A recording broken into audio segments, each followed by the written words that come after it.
Jumpa lagi di Logika Satu Sisi.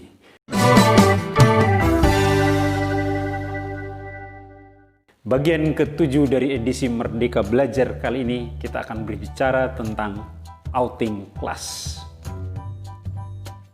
Anda tahu ada seorang ahli fisika besar, Albert Einstein, pernah memberikan sebuah definisi tentang gila. Iya, gila, crazy, gendeng, bingung.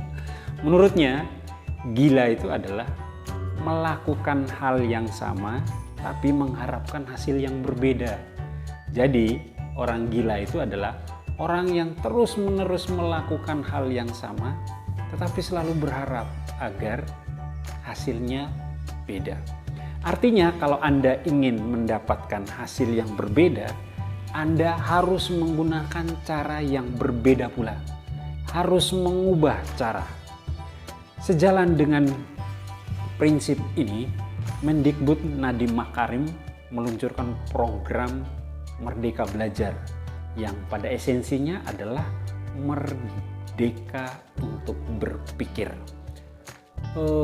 Untuk mencapai kemerdekaan berpikir ini, maka ke depan sistem pembelajaran itu harus juga mengalami perubahan. Perubahan ke arah pembelajaran yang lebih memberikan peserta didik keleluasaan untuk berpartisipasi, keleluasaan untuk berinteraksi.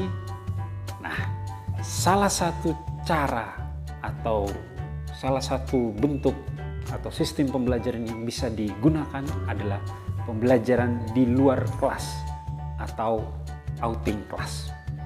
Pembelajaran ini memiliki beberapa kelebihan dibandingkan dengan pembelajaran di dalam kelas sebagaimana yang terjadi selama ini.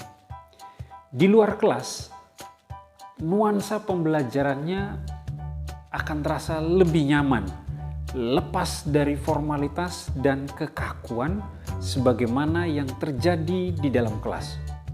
Belajar dengan outing class berarti pembelajaran tidak hanya mendengarkan penjelasan guru sebagaimana yang terjadi di dalam kelas. Dengan outing class, siswa dengan leluasa mengamati apa saja yang menarik baginya, kemudian mengajukan pertanyaan sehingga mendorong terjadinya diskusi. Dengan outing class, peserta didik lebih mudah menemukan realitas dibandingkan dengan pembelajaran di dalam kelas yang cenderung lebih abstrak. Nah, pertanyaannya kemudian, mengapa kita harus memilih outing class? Kalau kita menyadari bahwa masyarakat itu adalah laboratorium belajar terbesar dan terlengkap. Apapun yang dipelajari, semuanya tersedia di dalam masyarakat. Di sana ada dunia usaha dan dunia industri atau DUDI, ada kelompok sosial, ada masyarakat adat dan kebudayaannya, nilai-nilai dan norma-norma dalam masyarakat, ada aktivitas pemberdayaan, ada gejala-gejala sosial, ada peristiwa alam, ada aneka flora, fauna, dan masih banyak lagi yang bisa kita manfaatkan. Dengan outing class juga memungkinkan peserta didik mendapatkan gambaran suatu objek dari berbagai perspektif ilmu pengetahuan secara komprehensif. Karena apapun yang ada dan terjadi di dalam masyarakat selalu digerakkan oleh banyak hal.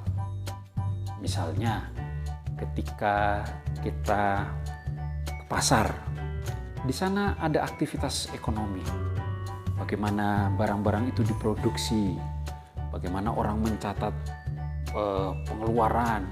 Di sana terjadi interaksi sosial melalui di sosiologi, bagaimana orang memulai aktivitas dagang misalnya. Ada agama yang mungkin bisa masuk di situ. Ada pelajaran geografi menyangkut bagaimana sih peralatan-peralatan ini atau bahan-bahan ini datang. Atau ketika orang mau datang ke candi misalnya, wah itu di sana ada banyak disiplin ilmu yang bisa kita lihat. Bukan hanya sejarah, tetapi juga bicara tentang bagaimana keadaan sosial pada masa itu. Atau di masa ini pelajaran biologi, mungkin ada tanaman-tanaman lumut apa yang paling banyak hidup di candi, di sekitar dinding-dinding candi. Atau fisika, atau kimia misalnya. Di kimia kita bisa melihat bagaimana sih perawatan barang-barang purbakala ini, apakah ada zat-zat tertentu yang bisa dipakai misalnya seperti C14 yang sejauh yang saya tahu misalnya. Jadi apapun yang terjadi di dalam kelas itu selalu komprehensif. Nah sayangnya sangat sedikit lembaga pendidikan atau sekolah yang menggunakan masyarakat sebagai tempat belajarnya. Maka tidak mengherankan kalau kita melihat bahwa output dari dunia pendidikan atau output sekolah itu sering dipandang tidak siap pakai. Output pendidikan seringkali gagap ketika mereka kembali ke tengah masyarakat. Mereka tidak bisa berbuat banyak untuk dirinya sendiri, apalagi untuk masyarakat. Nah, sekarang bagaimana kita melakukan outing class ini? Satu hal yang perlu kita sadari bersama bahwa ketika kita melakukan outing class atau belajar di luar, itu memerlukan waktu yang relatif panjang, bisa beberapa jam, bahkan bisa seharian. Nah, karena itu dibutuhkan kolaborasi antar beberapa mata pelajaran, karena tidak mungkin kita berangkat seharian hanya untuk satu mata pelajaran. Jadi harus di sekolah itu harus mulai dibangun budaya berkomunikasi, budaya berdiskusi, budaya berkolaborasi. Itu harus dibangun.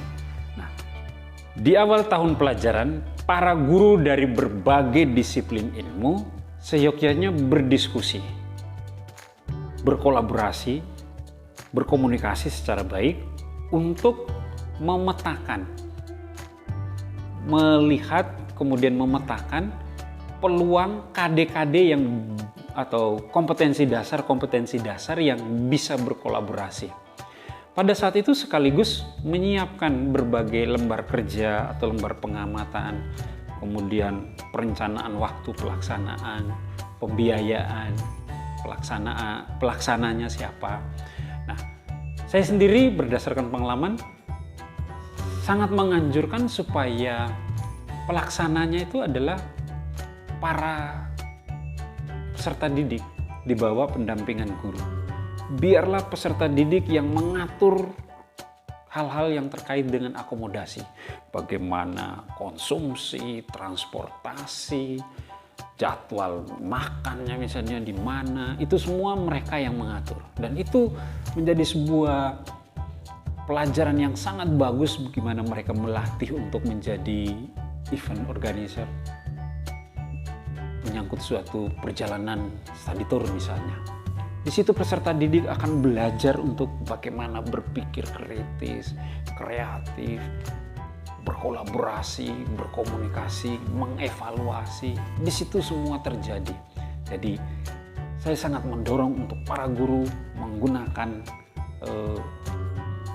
outing class sebagai salah satu media yang digunakan. Anda boleh tidak setuju dengan pandangan ini, karena ini hanyalah logika satu sisi.